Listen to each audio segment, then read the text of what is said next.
Edward is the reluctant vampire who falls in love with Bella Swan. He was turned into a vampire by Carlisle, who he's now kind of adopted as his father figure, when he was unconscious and both his parents had died, and he was very much on the road to death and probably come to terms with death, and woke up in this sort of purgatory state which he doesn't appreciate, and he's pretty much fixated on either dying or becoming human again. And he doesn't see what the point of his life is at all in this vampire state. He's just trying to find some kind of meaning. I mean, he just sees absolutely no point to his life at all. And I guess when Bella arrives and he can have a connection with the living world again, which is basically one of his only options, is either die or connect with the living world, and Bella allows him to do that, and he can see and feel again through her. It's quite fun when you're harnessed. I mean, doing essentially things that you could do as a human. I mean, humans can climb trees, but because of all this sort of rigging and stuff, you can just be completely reckless with it. That's fun. Basically, the Cullens, well, dictated by Carlisle. Carlisle still thinks that even if you're turned to a vampire, you still essentially have a soul, which is against the general myth of what a vampire is supposed to do.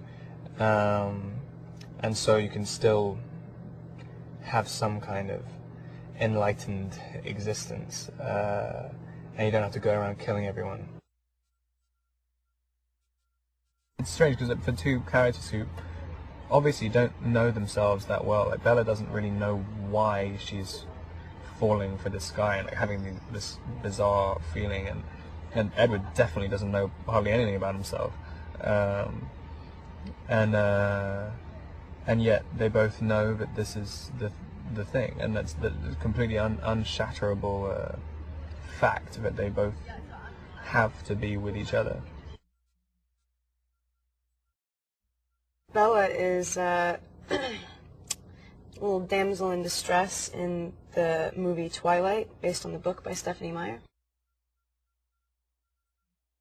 She finds herself displaced in the beginning, moves to a new town to live with a dad that she doesn't know very well at all, and the story starts, it becomes interesting when she meets this character, Edward Cullen. There's no question, it's like a physiological draw. I mean, there's like, there's something about their makeup that they can't not have one another. She's definitely self-sufficient. I mean, that's what I feel like makes the love story so effective, is that she's not needy, she doesn't need anything, she's not looking for anybody, she's not looking for love.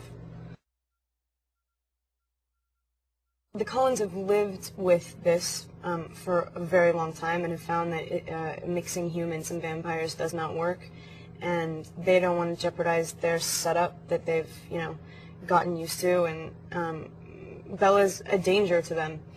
And then at the same time, they see that Edward has become, alive again, and that they can't deny him that.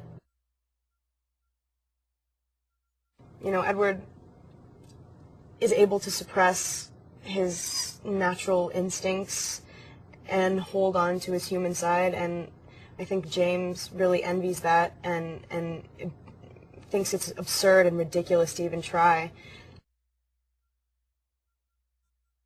The story is so certain. I mean, it's like, to know one thing before you die, that's ambitious, and to, like, I feel like the only love story that could have that quality is if it's actually put in like a fantasy world, and I feel like this does it well. It pulls it off. You believe it.